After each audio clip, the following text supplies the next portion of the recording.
911, what's your emergency? 911, what's your emergency? Be advised, Car 4 has control of the pursuit. Proceed with caution.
Hello, everyone, and welcome to Behind the Crime Door. So good to have you all with me this evening. Hello, Derek. Thank you so much for rejoining my membership. Love, love, love you. Hey, Tech Death. How are you doing, my dear? Hey, Brian. Good to see you. Welcome. Hey, John.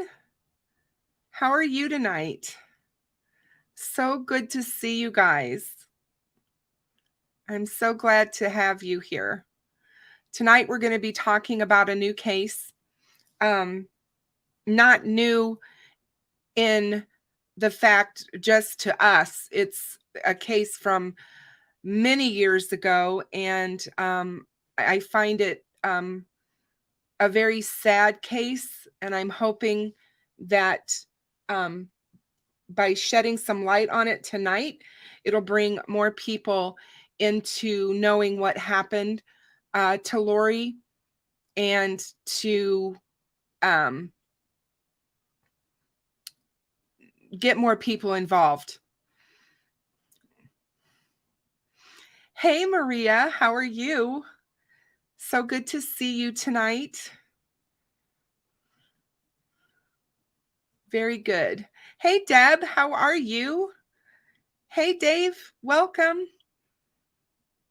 Good to see you all. So glad to have you guys with us. I've got a couple of updates for you on the Idaho murders case.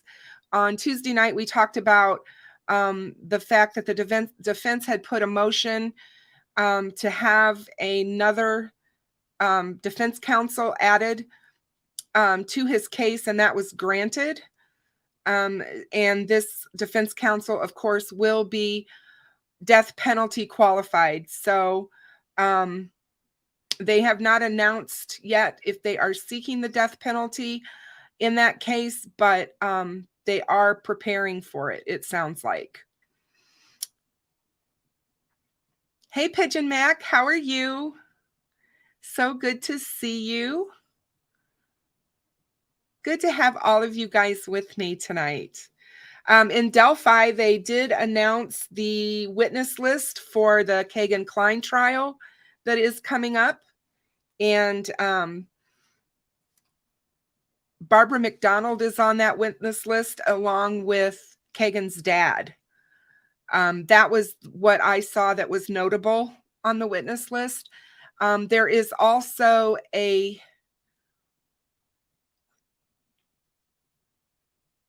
think a child or somebody who was a child at the time. So I thought that was going to be interesting as well. Hey, Boston, how are you? Good to see you. Hey, True Crime Housewife. Good to see you. So glad to have you guys all here with me.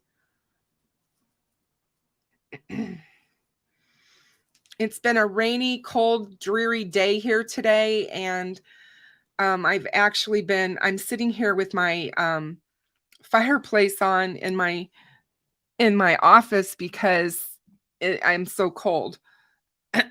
It's like I just needed the fire tonight. Hey, This'll do nicely. How are you?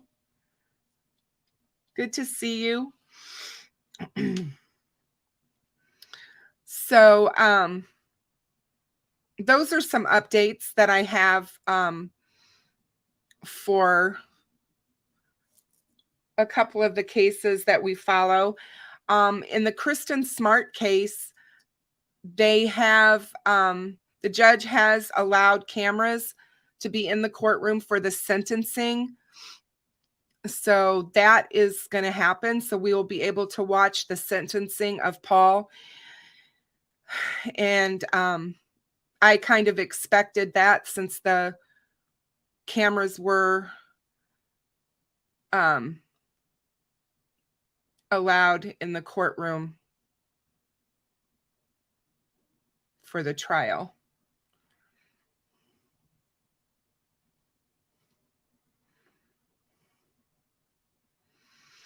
March is weird this year. I don't know. It's coming in kind of weird. They always say it can come in like a lamb or go out like a lion, or if it comes in like a lion, it's going to go out like a lamb. Sounds like the California and the Sierra Nevadas are going to get absolutely bombarded again with snow tonight. And I'm really, my thoughts are with a lot of friends up in that area that I have, because they are absolutely inundated with snow right now. And the last thing they need is more snow on top of it. But the good news is that whole area has been so drought driven for the last few years. And this is going to help break that drought, I think. Hey, Josh the Posh, how are you?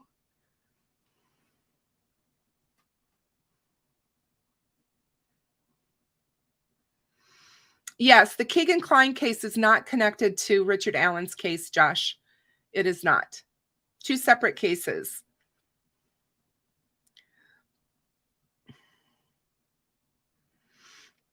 So,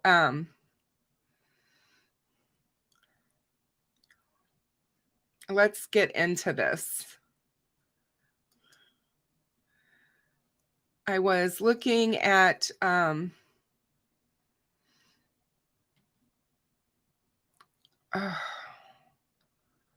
a couple of things that I wanted to talk to. So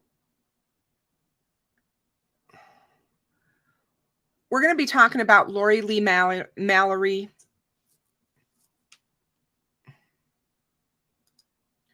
I'm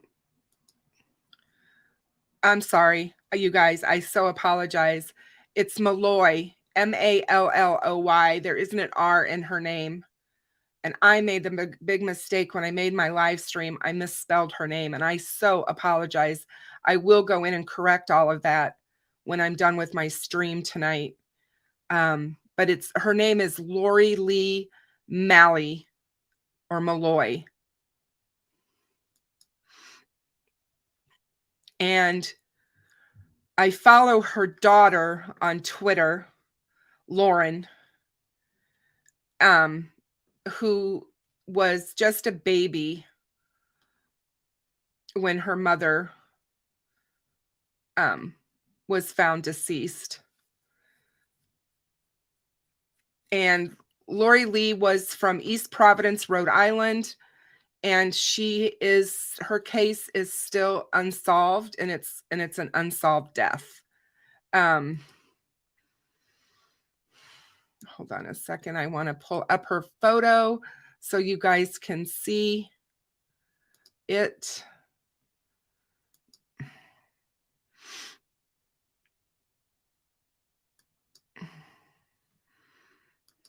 There it is. Cancel.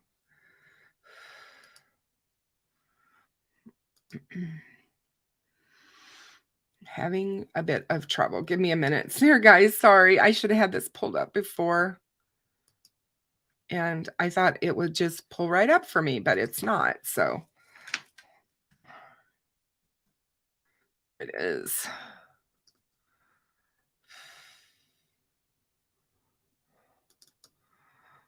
We're going to open this up.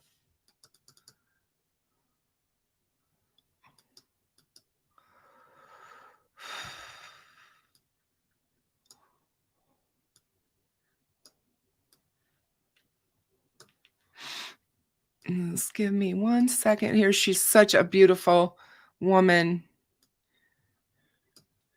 And what happened to her is so awful.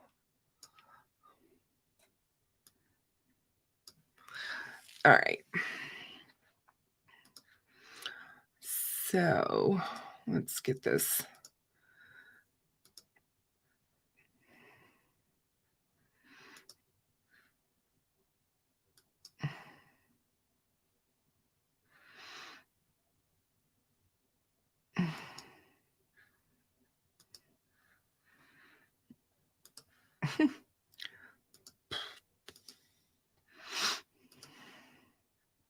I will get this, you guys. I'm sorry. There we go. So this is a picture of Lori Lee Malloy or Malloy, Malloy. And this is a picture of her daughter, Lauren, who is now a grown woman. They just had the 30th anniversary of Lori's death. So let's go over the case of what is going on here with her.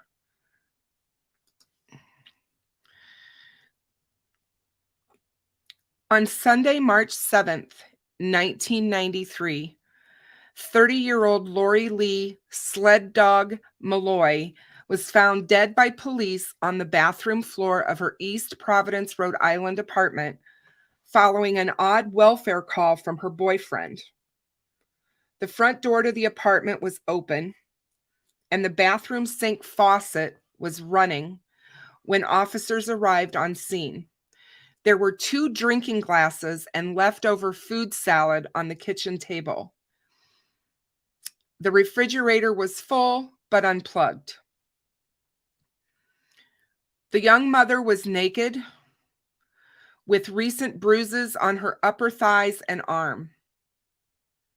Her dark hair was ripped out all over the apartment. She had a clump of hair between the toes of one foot, strands wrapped between the fingers of one hand, and a bracelet of hair around the other.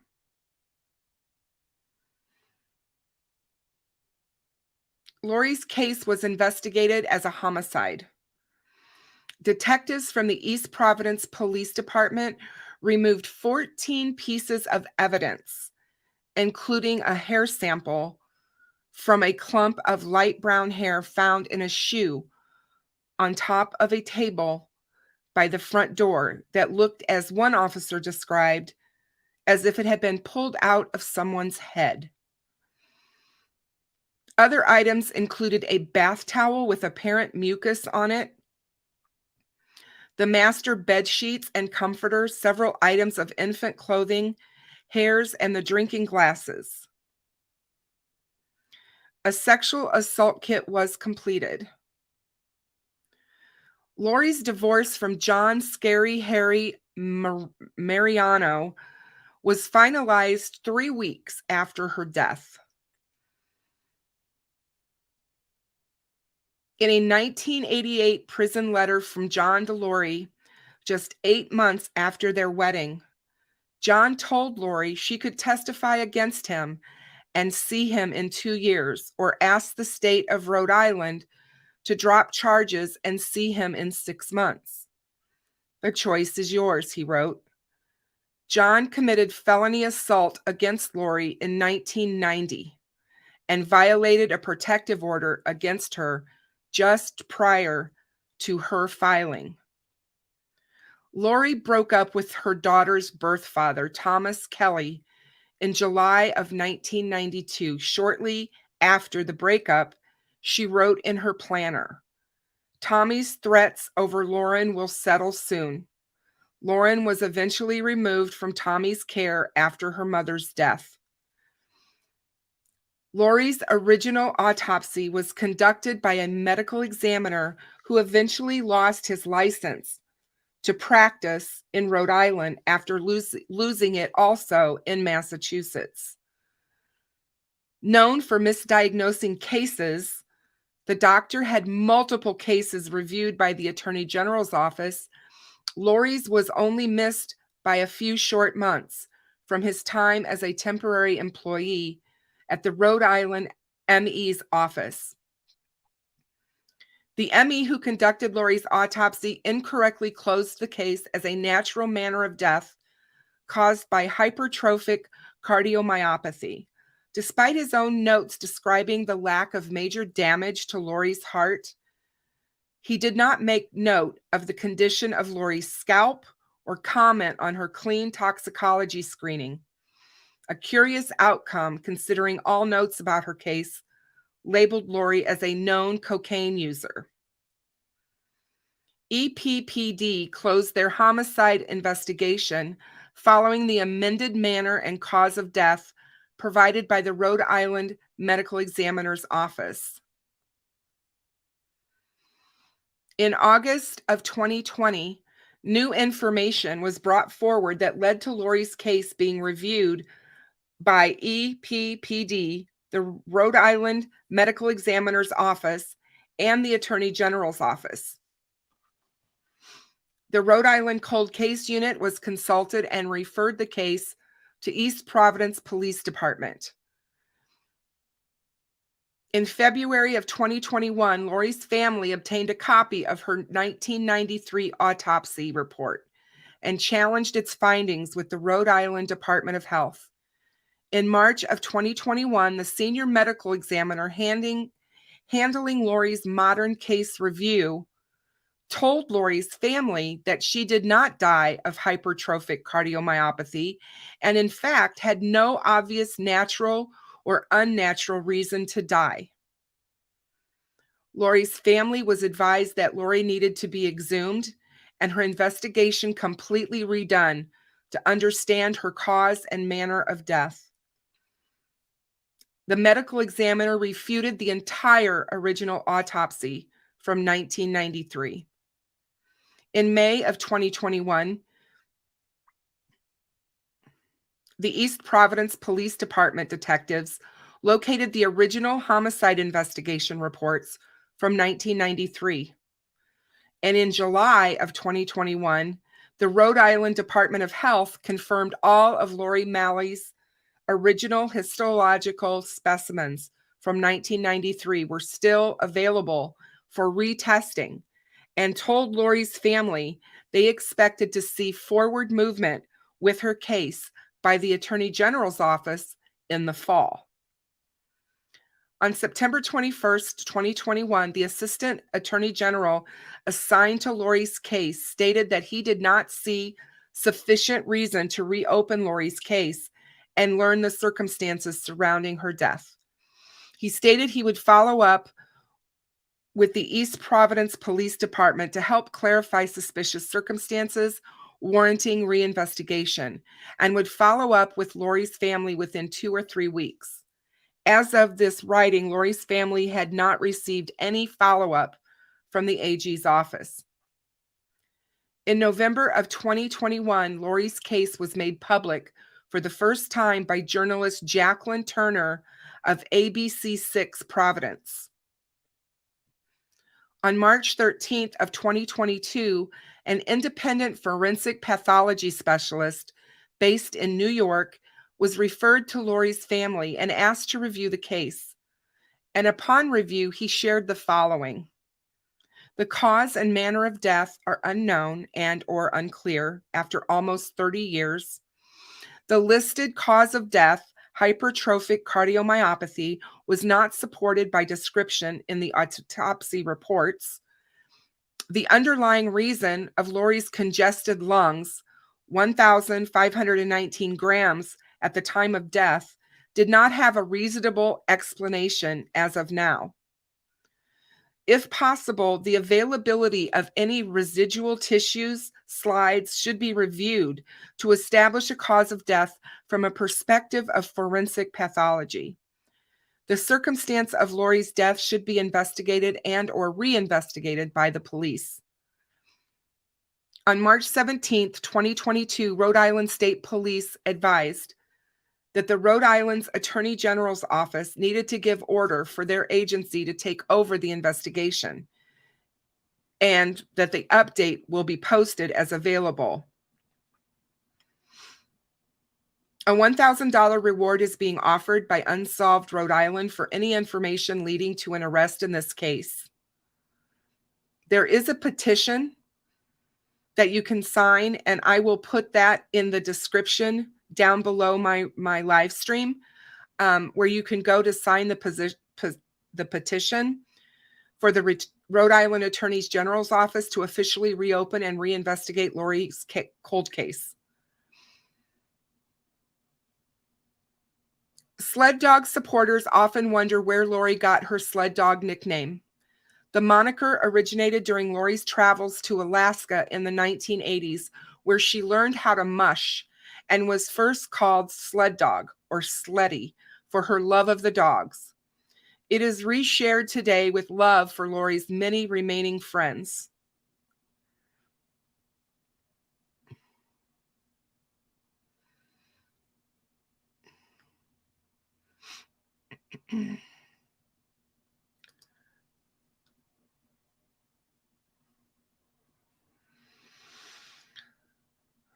Hang on one second. There's something else that I wanted to look at.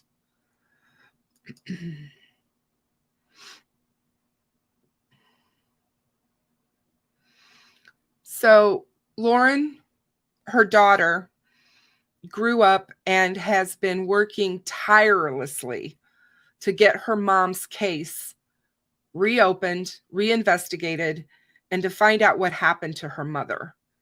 And I think that everybody would understand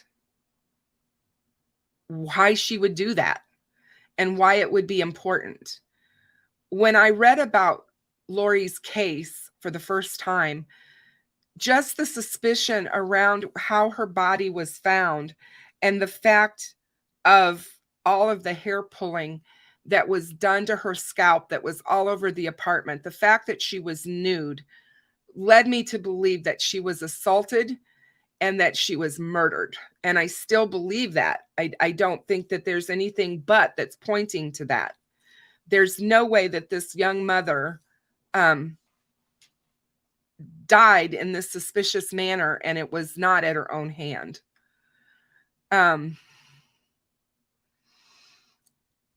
Lauren Lee has a blog for her mother, and I will also put that in the description box below the live stream if you guys want to go look at that.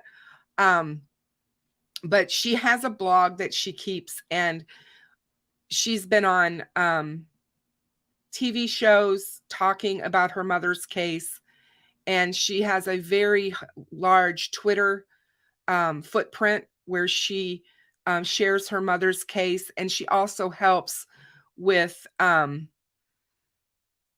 the Unsolved Rhode Island project. She helps find all kinds of missing people.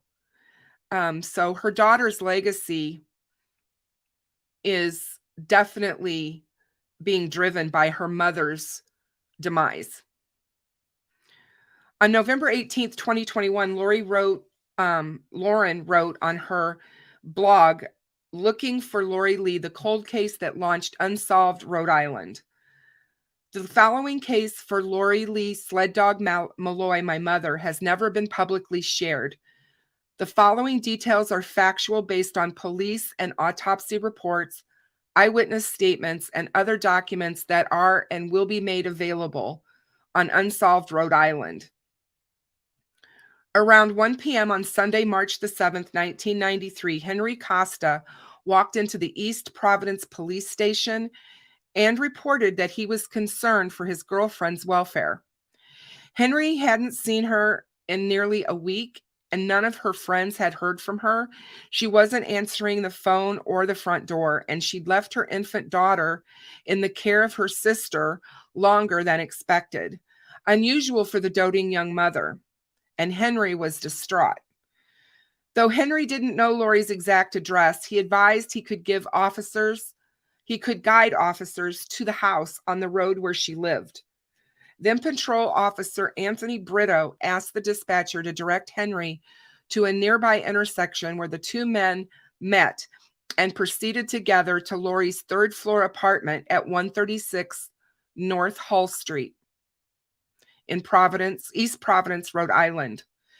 At approximately 1:15 p.m., Officer Brito rang the doorbell but received no response, so rang the bell for Lori's downstairs neighbors, the homeowner's son, Pasquale Pat, and his wife, Christine Botelho. Pat allowed Officer Brito and Henry to enter the house and advised the men could try knocking on Lori's door while he called his sister, Lisa, for a set of spare keys. Taking the lead, heading upstairs with Henry just behind, Officer Brito was surprised to find Lori's front door slightly ajar. He knocked and said hello, then asked if anyone was inside. There was no response, but as he listened, Officer Brito picked up the sound of running water from a faucet somewhere in the house. After a second call went unreturned, he stepped inside. The front door to the apartment opened into a small living room adjacent to the kitchen. To the south of the kitchen sat a smaller bedroom, and beyond it, the master bedroom and the single bathroom. The sound of water seemed to be coming from the bathroom. As the men stepped closer, they could see a person's head lying on the bathroom doorway floor. "Oh my God," Henry said as he realized it was Lori. Officer Brito ordered Henry to leave the house once he registered what lay before his eyes. The young woman was naked, lying on her left side with her face toward the floor, her body inside the bathroom and head facing outward. She was obviously dead, and Officer Brito called East Providence Police Department from his portable radio and asked them to send a rescue and the road sergeant to his location. After asking to switch to a private channel, Officer Brito informed Lieutenant Joe Broadmeadow he had a 1056, the department code for a sudden death. Rescue workers arrived, looked at the body, determined that she was far beyond their help, and left again. Sergeant Walter Barlow arrived next with another patrol officer and walked through the apartment, noting various suspicious conditions. Aside from the front door being left open, there were small tufts of Lori's hair all over the apartment, and slices of bread around her body on the bathroom floor. Lori had a clump of hair wedged between the toes of her left foot, a few strands of hair in the palm of her right hand, and a bracelet of hair, as the original medical examiner would later describe it, present around the palm and fingers of her left hand. There was a 3/4-inch recent bruise on her upper right arm and a few recent bruises on her upper thighs. The refrigerator in the kitchen was unplugged, but it was full of food. There were 2 empty drinking glasses and a small plastic tub of some type of food salad on the kitchen table. The bathroom faucet was left running. Sergeant Barlow instructed Patrol Officer Glenn Hogan to prohibit anyone else from entering the apartment and called for the detective division to process the scene. Henry was on the front porch when Officer Hogan first arrived.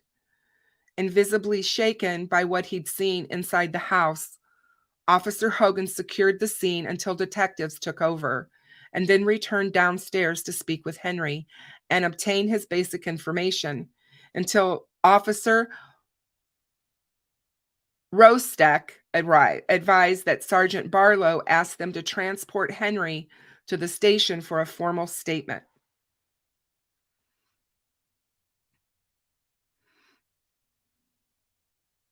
So on the afternoon of Sunday, March 7th, the officers brought Henry to the East Providence Police Department's cell block area, where he was read his Miranda rights and signed a consent form to speak with police. Henry explained that he and the deceased, Lori Lee Mariano, had been involved for the last 7 years. He referred to her as his girlfriend and stated that he met Lori during his stays at the Institute for Mental Health in Cranston, where he alleged Lori was treated for schizophrenia.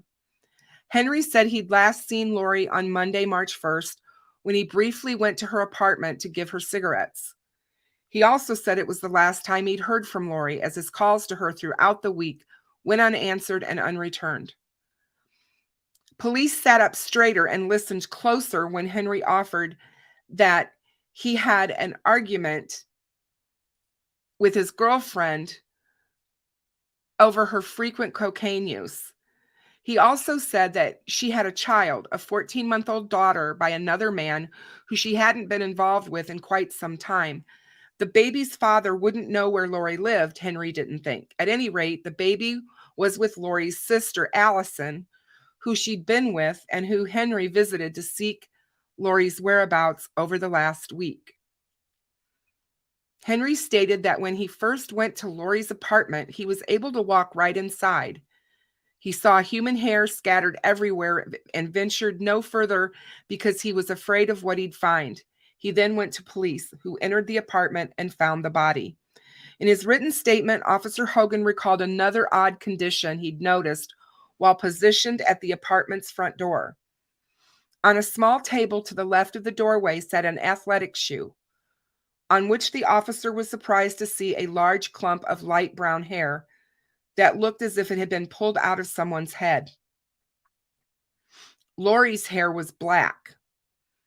There was also a baby sock with light brown hair partially inside next to the shoes.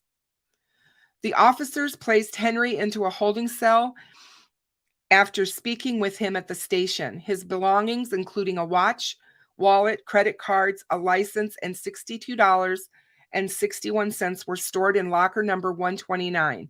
He made a phone call at approximately 2:15 p.m. The investigation began Sunday afternoon in Lori's apartment.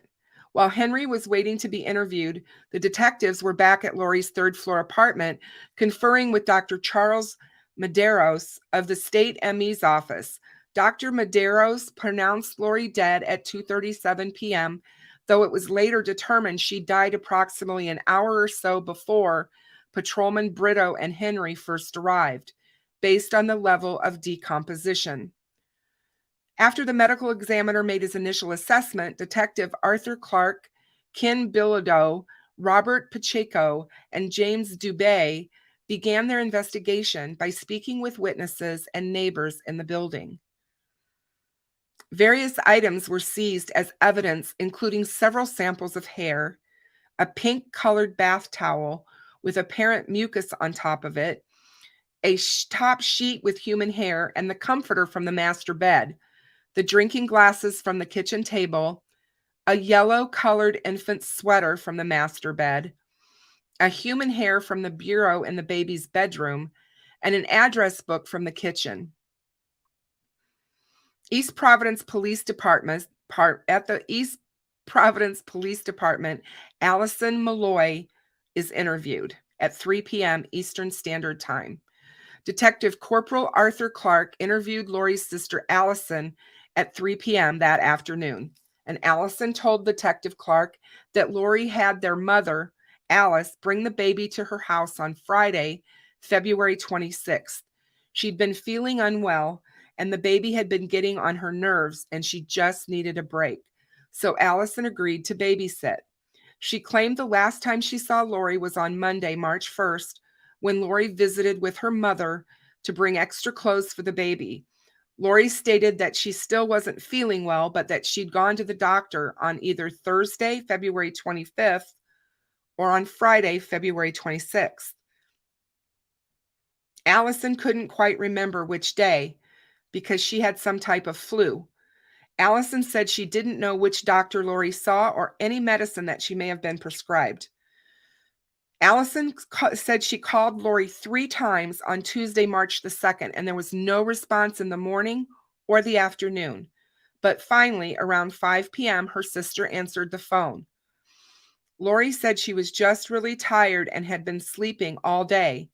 She asked if Allison could pick her up the next day, Wednesday, March 3rd, so she could cash her welfare check and return to the doctor's office, and Allison agreed.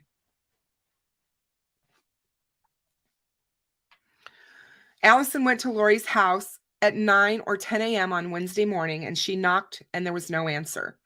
She rang the doorbell, and there was no answer. She checked the mailbox, and no check was inside. Allison called her sister all day and night, but nobody answered. Around 7 p.m., Allison called Henry to ask if he'd heard from Lori, and Henry told Allison he'd talked to Lori either Monday or Tuesday night. Between Wednesday and Saturday, Allison kept calling Lori's house phone, but no one ever answered. On Saturday, March 6th, Henry went to Allison's house around noon to ask if she'd heard from Lori. When Allison said no, Henry responded that Lori must have gone out because she simply wasn't answering. Allison believed it was possible because Lori used to take off without warning prior to becoming a parent, and asked Henry what he planned to do. He said he was going to go by the house. Within 1 hour, he returned to give Allison an update. Allison wasn't home at the time, so Henry told Allison's boyfriend, Richard Duarte, that Lori didn't answer the door. Henry returned to Allison's house around 11 a.m. on Sunday, March 7th, and asked if she'd learned anything new. When Allison said no, Henry remarked that it wasn't like Lori to be gone so long. And what were they going to do? And Allison said she'd stop by her sister's house to check again. Henry said he'd already been there and wasn't going back. From here, Allison told detectives that she didn't know if any of Lori's friends had keys to her apartment, but she didn't think Henry had a spare set. She asked, and he said no. Allison shared that Lori had a drug problem with cocaine and other substances, though she couldn't confirm which ones, and that Lori was being treated by East Bay Mental Health for depression and schizophrenic symptoms. While Allison didn't know what medication Lori was prescribed, she believed her mother Alice would. After reading her written statement, Allison said she wanted to change one thing and clarified. The baby was not getting on my sister's nerves. She was just acting up for the last couple of days. Allison did not tell detectives about her own substance abuse struggles, constant infidelity issues, financial struggles, or how she was known for hating her sister. She never said where she was when Henry returned from Lori's apartment to speak with her and got her boyfriend instead.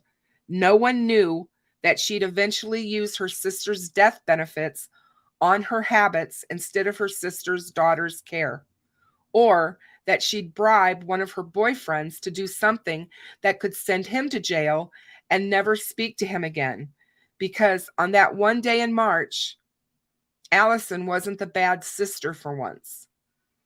She was the babysitter, the solid one, the person people went to for answers, and she would tell detectives everything she thought they wanted to know. At 5:30 p.m. on Sunday, March 7th, the East Providence Police Department interviewed Henry Costa. While Allison was being interviewed, Henry provided his witness statement to Detective Corporal Kenneth Bilodeau at 5:30 p.m. in another part of the station. He began by stating he'd known Lori for about 7 or 8 years and said that the two had plans to marry at one point. But those plans fell apart and Lori had a baby with another man.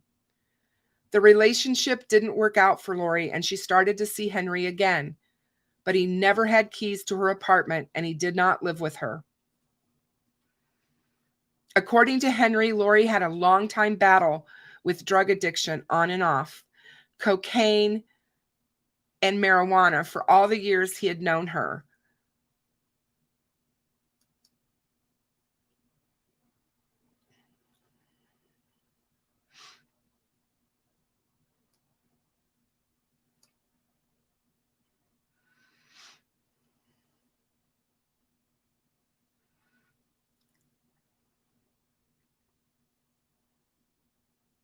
But that she'd began using cocaine a couple of times a week after having her baby. Henry added that just about all of her money went for cocaine. Henry said Lori was also seeing a doctor from the Providence Center who continued to give her pills, though he couldn't name the doctor of what pills she was given, or if they were even prescribed. The last time Henry saw Lori was on Monday, March 1st, when she'd asked him to bring her cigarettes because she wasn't feeling well. Henry didn't remember what time he stopped by Lori's house, but said it was evening, and he didn't go any further than the front porch door because they'd been having an argument over her cocaine use. Their argument started the week prior, midweek, that last week in February. Henry wanted Lori to stop and get help, but Lori told Henry to leave her alone, that she'd do whatever she wanted. Henry said he saw Darren Roderick pull up and go to Lori's house while he was leaving and told police that Darren was where Lori was getting her cocaine from. I have been in her apartment at least 6 times when he brought over cocaine for her, Henry said. Most of the time it would be a $60 bag. Sometimes it would be a $20 bag when she was short. During the week of February 21st to the 28th, Lori did cocaine from him at least 3 times that I know of for myself. Henry said he'd known Darren, his sister Donna, and their family for at least 12 to 15 years.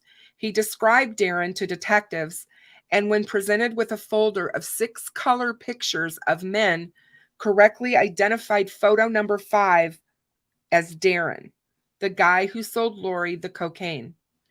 Henry explained that over the last several days he'd tried to call Lori at home, but she didn't pick up the phone, and that he then called Lori's girlfriend, Cookie, and her daughter, Becky, to say she was having a problem and needed help. But he knew, because he knew Cookie was aware of the addiction issues as well. When Cookie and Becky couldn't help him, Henry went to Allison's house on Saturday and again before reaching out to police on Sunday. He explained that he couldn't get a response from Lori by phone and asked Allison to stop by and check on her. Allison spoke to their mother and then said she was going to visit the apartment to check on Lori and retrieve her check from the mailbox. When Allison too failed to get in touch with Lori, Henry decided to reach out to the East Providence Police Department. After reading his written statement, Henry said he wanted to add, "I never had any type of real fight with Lori, and I never hit her for any reason, and I had nothing to do with her death." The East Providence Police Department and the Rhode Island Medical Examiner's Office, Monday, March 8th, 1993. On Monday, March 8th, Detective Peter D'Acquer logged a supplemental report for case number 93-1906. In it, he said, at 0900 hours, I contacted the Department for Children and their families and spoke with investigator Edward Ryan. I informed Mr. Ryan that on March the 7th, 1993, this department had and is investigating a sudden death. I informed him that the victim was one Lori Lee Mariano, and that she left behind a daughter, Lauren Mariano, age 18 months. I told Mr. Ryan that the child was now in the custody of her aunt and grandmother, and that her aunt being Allison Lynn Malloy of Providence, and her grandmother being Alice Bagdasarian of East Providence. I also informed him that the biological father was one Thomas Kelly, and his last known address was somewhere in Foster, Rhode Island. That same day, Dr. F. John Krolikowski conducted Lori's autopsy. By mid-1999, he would verbally extend an agreement not to practice medicine in Massachusetts while the State Board of Registration in Medicine continued its investigation into his role in the misdiagnosis of 20 out of 279 prostate cancer biopsies that were discovered several months prior. And he would eventually have all of his Rhode Island cases reviewed.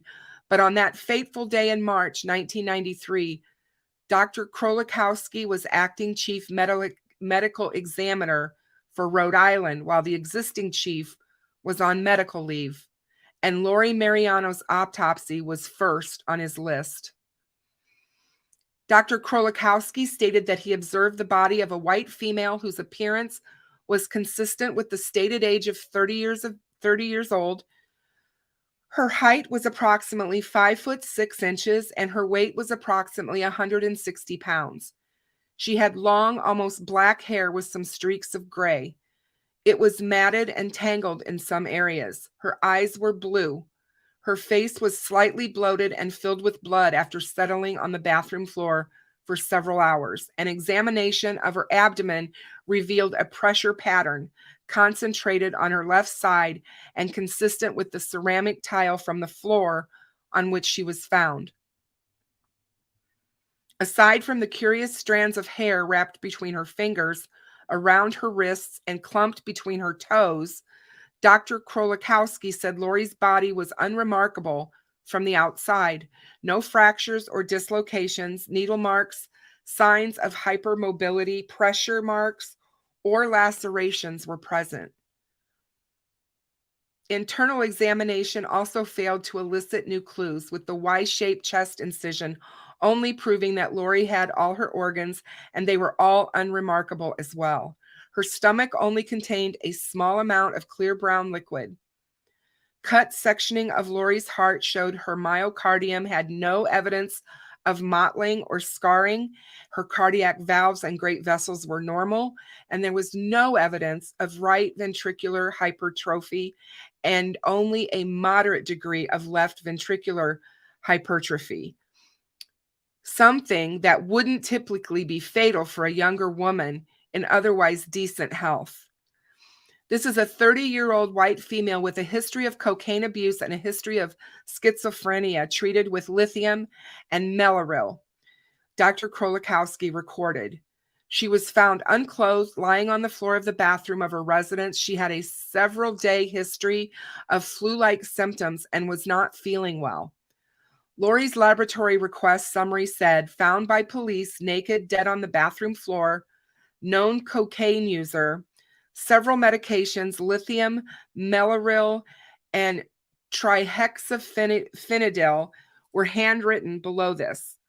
Blood, vitreous, and pill sample tests were requested to check for the presence of cocaine and more. 4 vaginal swabs, 2 anal swabs, 1 red top tube, and 1 lavender top tube of blood were taken from Lori's body for blood typing and to test for the presence of semen.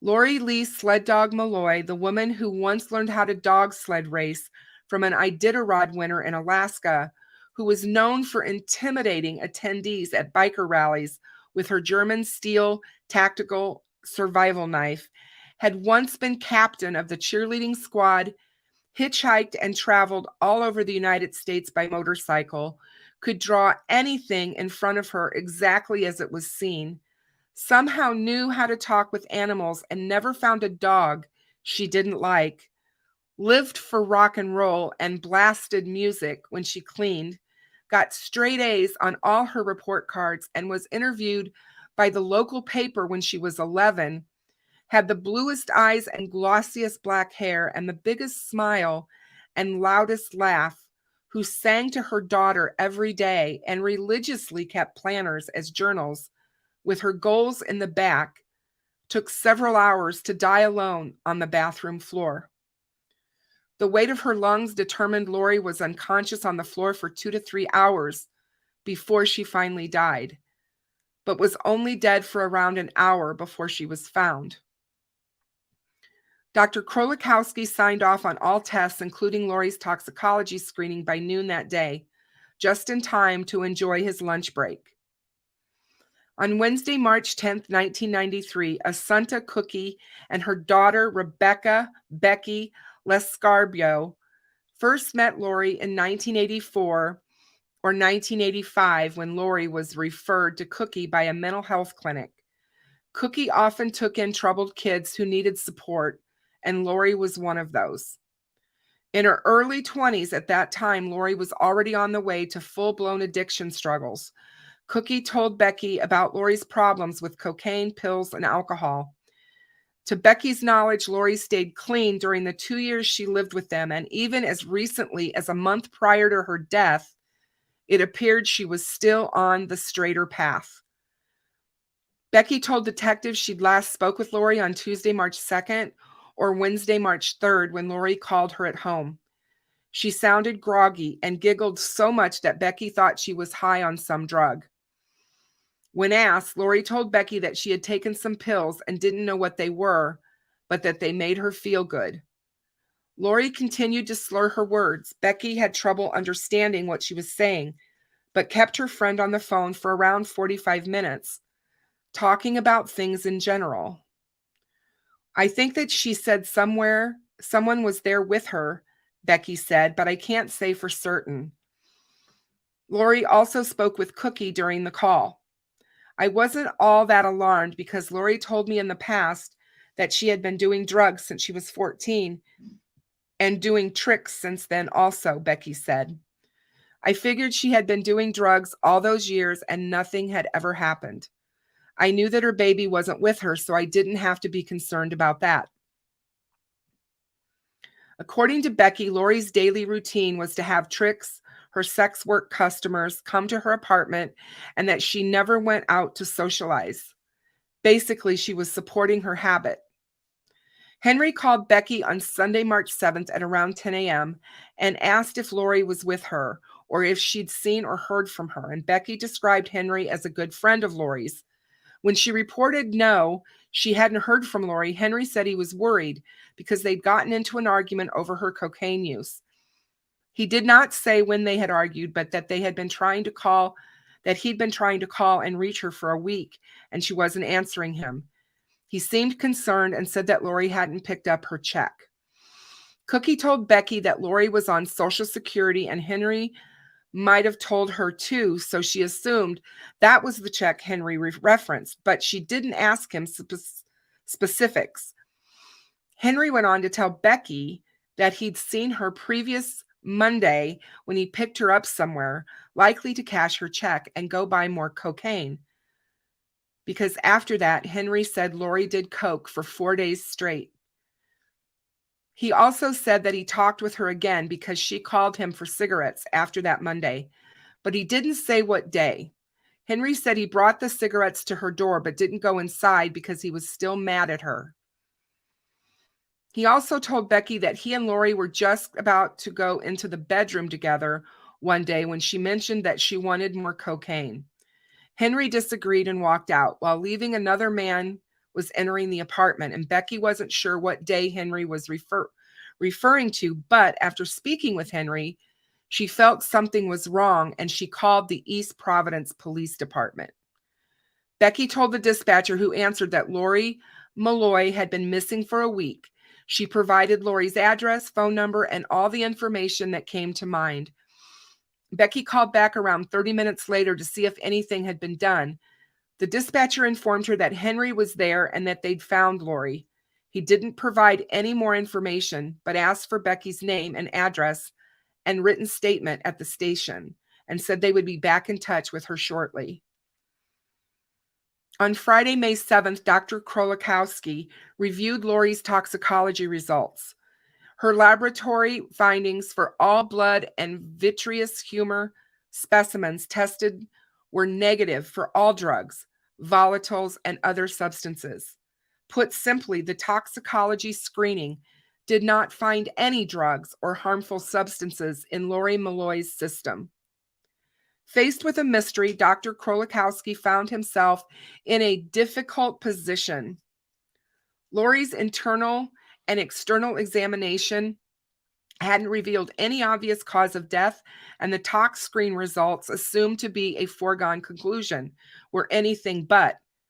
Dr. Krolikowski was separately facing a stressful situation at Sturdy Memorial, the next state over, where his practice of misdiagnosing prostate cancer patients was beginning to be noticed by others. He couldn't afford another snag in career plans while serving as acting chief medical examiner in Rhode Island, so Dr. Krolikowski made a choice to follow old habits. On Wednesday, August 11th, 1993, Dr. Krolikowski amended Lee Malloy's autopsy results to reflect a natural manner of death by her hypertrophic cardiomyopathy, despite his own observations that Lori's heart was mostly unremarkable and only had a moderate degree of left ventricular hypertrophy. Dr. Krolikowski signed his name as acting chief medical examiner. Lori's death certificate was subsequently updated, and copies of the ME's findings were forwarded to the detectives of the East Providence Police Department the following day. On Tuesday, December 28, 1993, in his supplemental report, Detective Pacheco wrote, "An investigation was conducted by the Detectives Division, which included seizing items at the scene and interviewing friends and relatives to see if the manner of death was other than natural. The investigation did not reveal any indication of foul play."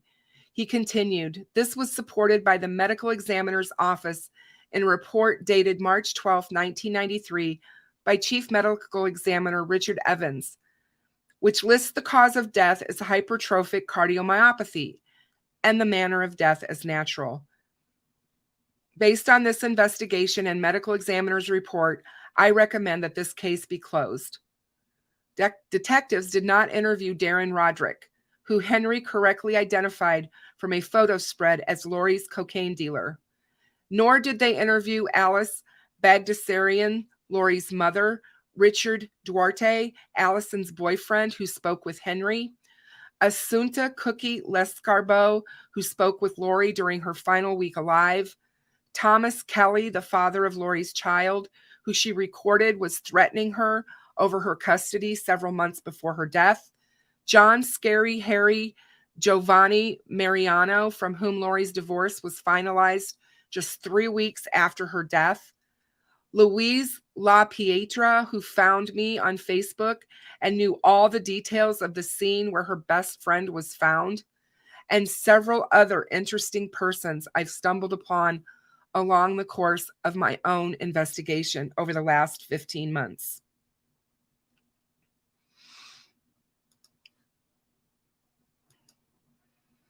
So, yeah, what a case.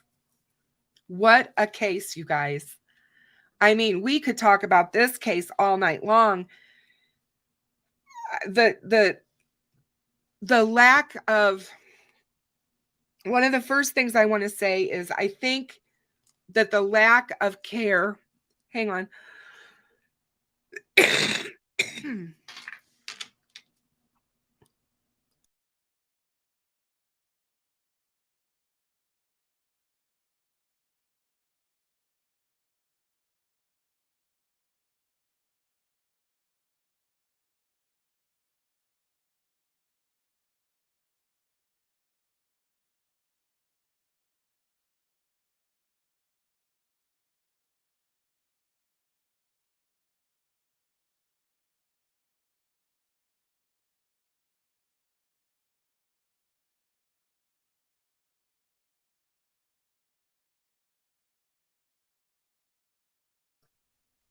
Sorry, guys, my cough is still hanging on. So I don't know if, because Lori was had a history of sex work, if they just deemed her as one of those throwaway,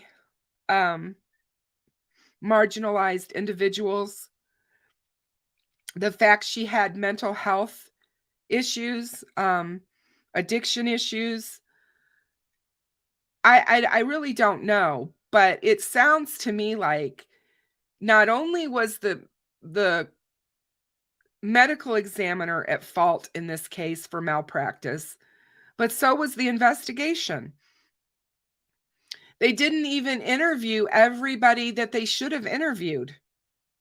I just can't get over the fact that they would not have interviewed these people.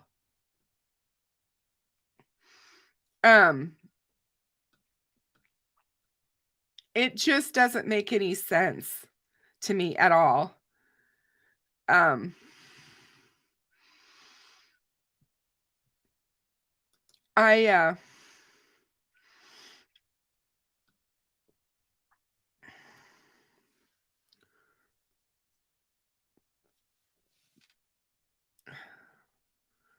So there's been a lot that's happened that I want to let you guys know about, obviously.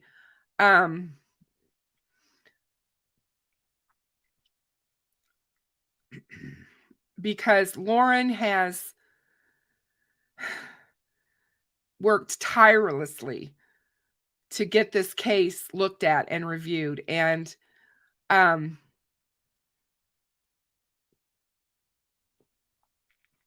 she wrote on June 28th, 2022, that last night I voiced my concerns about the delay in the Rhode Island Attorney General Peter Nerona's office reopening my mom's unsolved murder case after agreeing to re-examine it over 2 weeks ago. And after nearly 9 months of silence in response to our repeated pleas for help, first thing this morning, I received an update from the AG's office that provides further details about their progress and the next steps on the case. And for transparency, here is where things stand. This was June 28th, 2022. The AG's office is in the process of uploading everything to their case management system. They are also continuing to review and analyze all information, including police reports, statements, the original autopsy report, and more. They hope to complete their review and meet with the present chief medical examiner by the end of next week. To clarify, this is the same medical examiner who refuted the original autopsy in March of 2021 and reaffirmed in both July and October of 2021 that my mom's entire case needs to be redone to understand how she died. He also explicitly confirmed my mother did not die of natural causes and that retesting her remains, her rape kit, and other specimens saved would lead to new conclusions. In March of this year, a second expert pathologist who consulted on the case and has a contracting relationship with the Rhode Island Medical Examiner's Office agreed with the chief medical examiner assessment. Following this discussion with the medical examiner and the AG's office, hopes to meet with me the week of July 11th to further discuss the matter. My team and I requested that any potential concerns be conveyed prior to meetings so we may address as necessary and plan to move forward that week.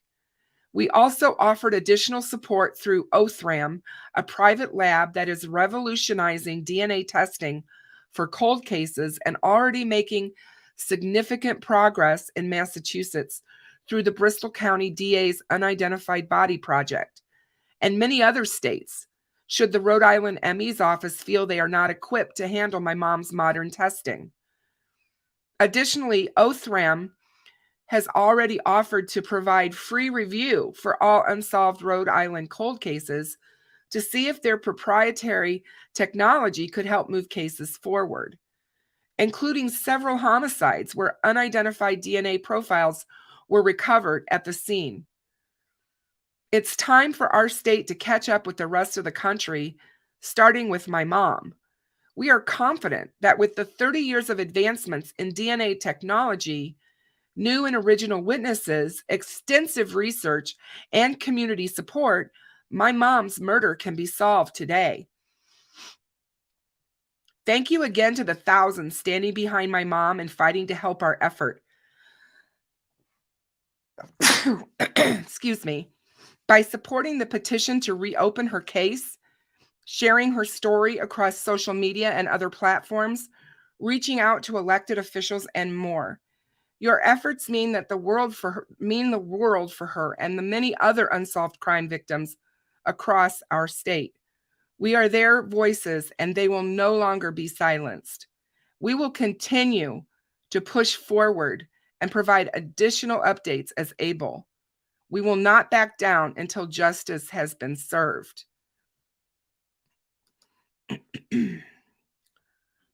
On February 3rd of 2023, Lauren wrote a letter, an open letter to her mother after her mother's body was exhumed. Dear Mom, you're above ground for the first time in 30 years. After more than 2 years of fighting for you to be exhumed, you finally are. Everyone's been asking how I feel about that, and honestly, up until last night, I didn't really know. I had to take a drive down to that spot by the bay, the one where you can see all the bridges on a clear night, to figure it out. Last night was clear. It was freezing, but I shut my car off, cracked the window, and just waited until my heart cracked open. After not being able to cry for a really long time, I finally allowed myself to feel everything. I remembered being a little kid and playing on that shoreline, throwing rocks in the water and hunting for tiny treasures with ones who saved me after you died. I remembered your voice like sunshine and honey, and the way you lit up my whole world when you sang to me. I remembered the night I learned the truth about what happened to you, and the day I reviewed your autopsy report, and how my heart ripped apart while reading about the recent bruises on your thighs, the clumps of hair wrapped around your hands and between your toes, the sexual assault kit, the toxicology report, negative for all drugs. I remembered all the dogs I had growing up who heard all the things I missed about you that I couldn't tell anyone else. I remembered the anxiety of walking up to knock on dangerous doors and the elation of walking away unharmed. I remembered every chance I ever took and every fear I ever faced. I remembered the moments I wanted to give up and kept going. I remembered the moments I felt most like you, when I challenged the bullshit and refused to back down. I remembered all the friends I made and things I learned, all the things I never thought I could do. I remembered all the times I found myself along this journey to find out what happened to you. There's no word for whatever emotion I felt in that moment, but I felt it and then let it go. Eyes closed, all I could hear were the waves lapping and the flag knocking against the pole. The faint laughter of a couple parked in a car not far from mine, the ocean wind in my ears like I always imagined you loved from the open road. And all that was left was peace. When the tears stopped flowing, I opened my eyes again, and all I could see were the stars sparkling above. There was Orion's belt, Mars, and Jupiter, each twinkling as bright as they did in the telescope Dad made with me, and so many millions of others, all shining back down in the darkness. I thought of your remains in the morgue and realized you're not there. You're free among the stars. And that was the moment that I felt free too. I breathed in deep and felt nothing but gratitude for being alive in a world where so many people simply exist, and for being your daughter and having everything I needed to make it this far, for having you as my brave, brilliant, beautiful mom, and for the bond we share that can never, ever be broken. I felt you there with me and the overwhelming comfort that comes from knowing you always are.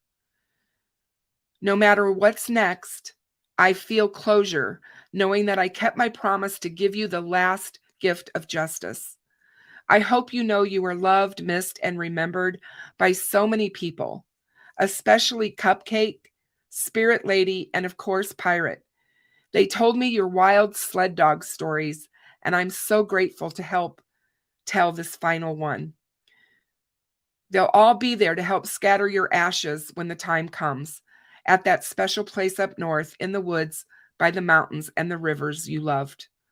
Thank you for being my pathfinder to achieve the impossible and for reminding me to always walk in the light and surrounding me with others doing the same.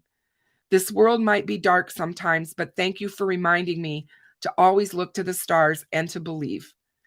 Thank you for being my mom.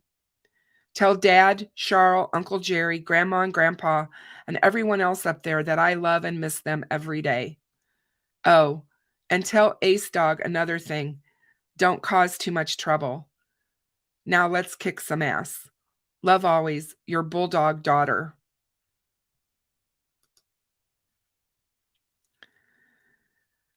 And on March the 7th, which was 2 days ago, which was the 30th anniversary of Lori's death, Lauren wrote this on her blog. To my mom's murderer on the 30th anniversary of her death. 30 years ago today, you took the most important person in my life from me. How does it feel? I'm sure it consumes you every day, but today is your special day. Do you feel guilt, remorse, sick, twisted joy? Can you even feel anything at all? You know, when I first learned what happened to her, I have to admit I was afraid, terrified even. I installed cameras, kept the blinds closed, woke up at the slightest noise, feared you were coming for me. But you never did. And over time, I realized I had our roles wrong. You weren't something to fear, the monster in the dark lying in wait for me. You were the prey, the one afraid of being hunted by me. So I learned how to hunt you, and for nearly 2 years, tracked down your life while building her case. Must have really sucked being the kid no one wanted, huh? Can't say I was surprised by your family's dysfunction, but it is funny to see how it's become such a crutch for you. We all had tough childhoods. You should have just grown up, gotten therapy, and gotten over yours. Instead, you chose to take out your pathetic past issues on an unarmed, defenseless woman in her home. Does that make you feel tough? Because from where I'm standing, it makes you the world's biggest coward. Did she scream, cry, beg for her life, tell you she had a baby, plead with you not to die? I know it took hours for her to die. Did you care? Did you hold my tiny sweater and wonder about the girl who would grow up without her mom? Either way, I hope her voice haunts your dreams every night, and her face is the last thing you see each time you close your eyes. Oh, and I realized something all those nights I used to fear you. It's been 30 years. Time flies, huh? You and your friends are around 60 years old today, right? I'm 31. Every morning you look in the mirror and wonder where your youth went, while every morning I ride marathons and lift weights heavier than you. I can box and run miles faster than I did in high school. Can you? You're not in your prime anymore, but I am. I can scale fences, cover trails, and fight through pain that would crush most. And I say that all without ego. It's just fact. You're not a monster anymore to me, just like I'm not a baby anymore to you. I'm the surviving daughter who didn't back down until her murdered mother's remains were brought back above ground to be re-examined using the latest forensics. I'm the woman who overcame a mountain of trauma to achieve justice. I'm the one who built the case that's going to bury you. But more than that, I forgive you. Not because you deserve it or even because I really want to, but because I will not fight for my mother with hate in my heart, only love. As recently as last week, it filled me with cold rage every time I thought about you. I refuse to feel that way anymore. So I forgive you for the apology I will never receive. During my mom's life, she taught others to fight and forgive, to live with courage and give their best in all endeavors. She kept a smile on her face no matter what and always let love guide her path. Today, on the day you took her from me, I chose to do the same. I choose to be free. Thing is, I don't fear for you anymore. I pity you. You've spent the last 3 decades looking over your shoulder, hoping and praying no one connects you to a horrific crime, and spent many years more than that trying to compensate for being the unwanted child. You might not feel regret over my mom or remorse over your own poor choices, but I know you'll feel alone. And when I'm done, you will die alone in a cold, bland cell. You will never have the impact on the world that my mother has, and no one will remember your name. You will simply be the shell of a soul that took her life away. That's sad, but hey, choices and consequences, am I right?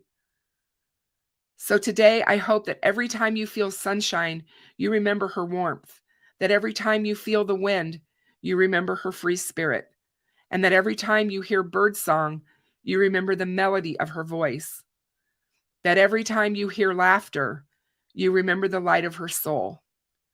I hope my mother remains a constant reminder to you of the life you cut short and all the things you will never be. I hope it enrages you to be forgiven the way it lightens and leaves me open for more. I choose love and joy, the 2 emotions you will never truly know. My mother and I have a bond that you could never ever break, that transcends life and death to thrive among the stars, that I carry within my heart every single day. I feel her in the sunshine, the wind, the bird song, and more. She is in every laugh and every aspect of my days. I am her and she is me, forever intertwined in the fabric of the universe and unspoken plans of fate. She walks beside my every step and wraps me in her wings, my guardian angel, lioness mother and greatest love I've ever known. So today, on the day you took her physical self from me, please know you didn't win. She did. With love, Lauren Lee.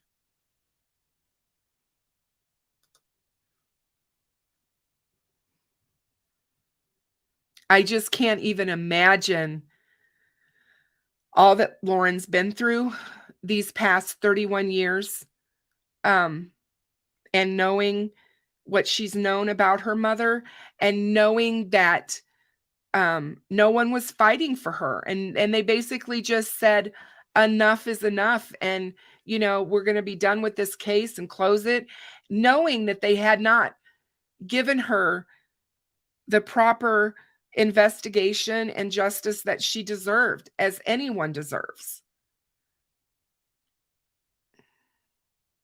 Hey, Justice Served Daily. I know. Wasn't that a beautiful letter? Lauren writes so well. And she, like I said, she has a heart of gold. She is really big out there on Twitter, and she works so hard bringing light to others' cases, not just her mom's. And I want Lori to get justice. I want this person who took her life and took her away from her baby daughter to pay for what they've done. And I'm glad that all of the hard work that Lauren's done has come to pay off. And I mean, they exhumed her mother in February, and so she's going to be examined by a medical examiner that has a conscience. Is the only thing I can say. I just can't imagine doing what this person did. And it's scary to think about that, and how that can happen, and how that person has so much power over an investigation.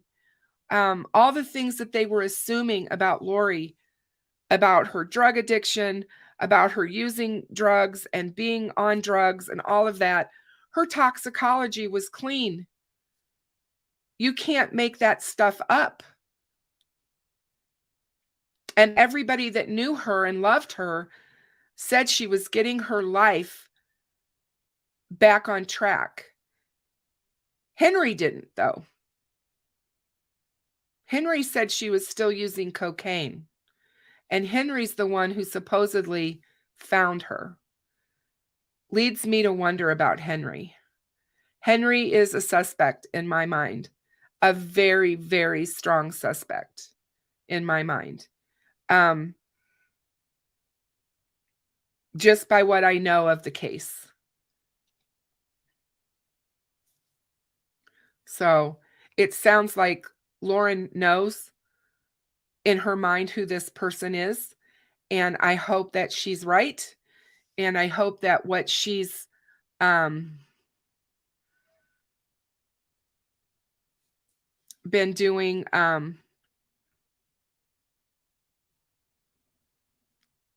brings closure to this case.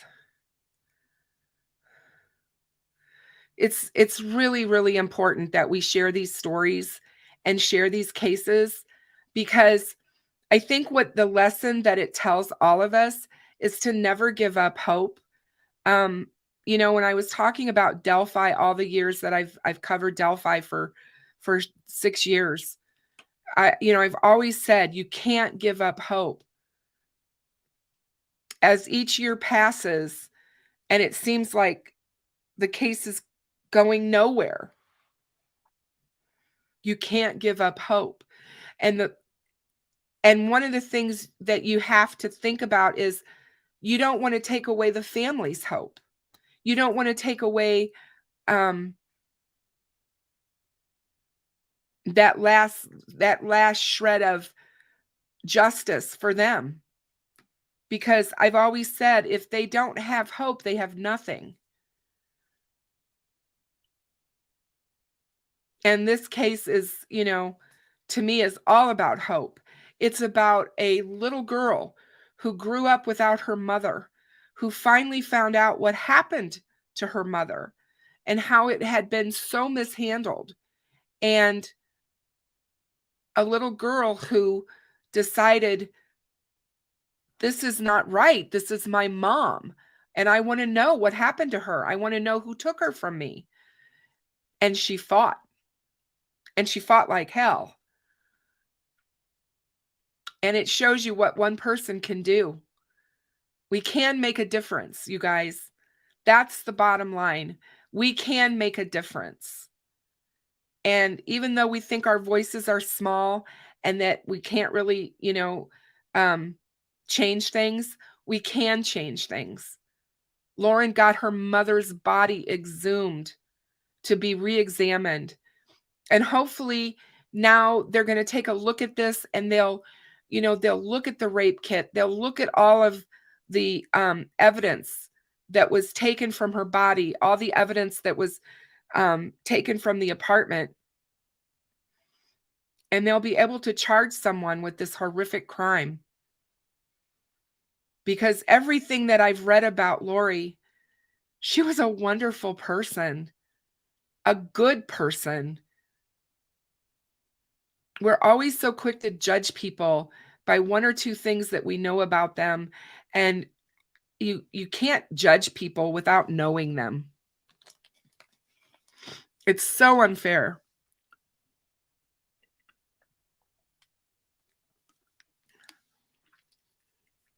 It was so funny when I first heard of Lori's case and I knew that her nickname was Sled Dog. Before I knew the story about it, I couldn't understand why she would have a name like that, a nickname like that. And when I looked at her, I was like, my gosh, I would have never thought of her as a musher, as someone who was interested in the Iditarod. And the fact that she was willing to learn, that is not an easy thing to learn. And you have to be in great physical shape to run sled dogs. I mean, you just do. But I hope you guys got something out of her case. I hope you feel like maybe you know who Lori was a little bit better, maybe you will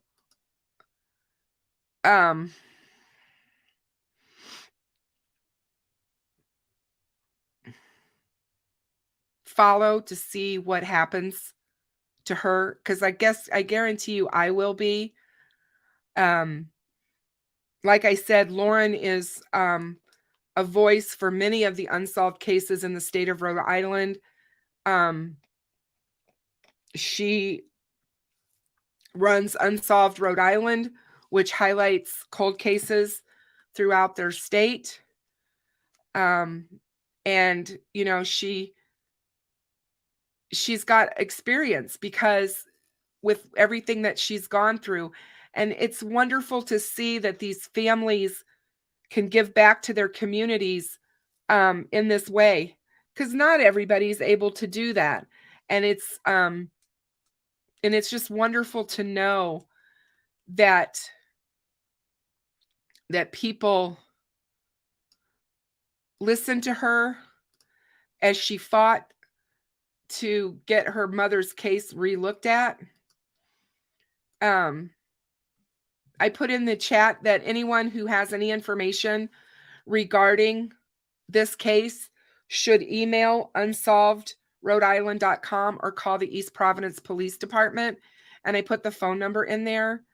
But yeah, I am just thrilled to know that Lori may soon have justice. And that to me is the reason that we all do this. You know, people ask me all the time, Kristen, why did you start a YouTube channel covering true crime?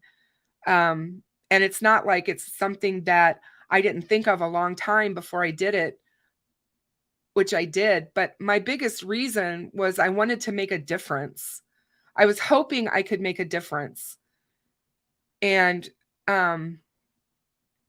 help people to become aware, and also to help people learn about cases, about how our court systems work, about our laws around murder cases and missing people, and some of the things that need to change. That was my whole reason of doing this and starting this channel a year ago. And I don't regret it. And I'm glad that I'm still here, and I'm thankful for all of you who come here and listen to me share these new cases, because I know everybody is, you know, they know that me from Delphi and Flora and Evansdale, and those cases are still very, very much important to me, and they always will be. But as I told you at the beginning of the year, we are going to start looking at other cases on this channel, because I want other people to get the same exposure. So thank you so much for you guys for hanging in there with me tonight. Again, please hit the subscribe button and the notification bell so that you get notified every time I go live or when I drop a new video. Thank you for joining and being a member and helping support my channel. All of you who've been sending me PayPal donations as well as buy me a coffee, I appreciate each one of you, each and every one of you. For those of you who are brand new here, I hope that you found something that you liked and that you will stick around. We have a great community here. My moderators are simply the best. My chat is always welcoming and friendly, and I want you guys just to know that I appreciate you. So good night, everyone, and thank you so much. I will see you all. I will not be here on Saturday. Remember, I have a family event. I haven't decided if I'm going to go live on Sunday. I may. If I do, I will be posting that thumbnail for my live stream probably tomorrow. So I will let you guys know if I'm going to go live on Sunday. But anyway, I hope you all have a great rest of your week, and I will see you all very soon. Good night, everybody.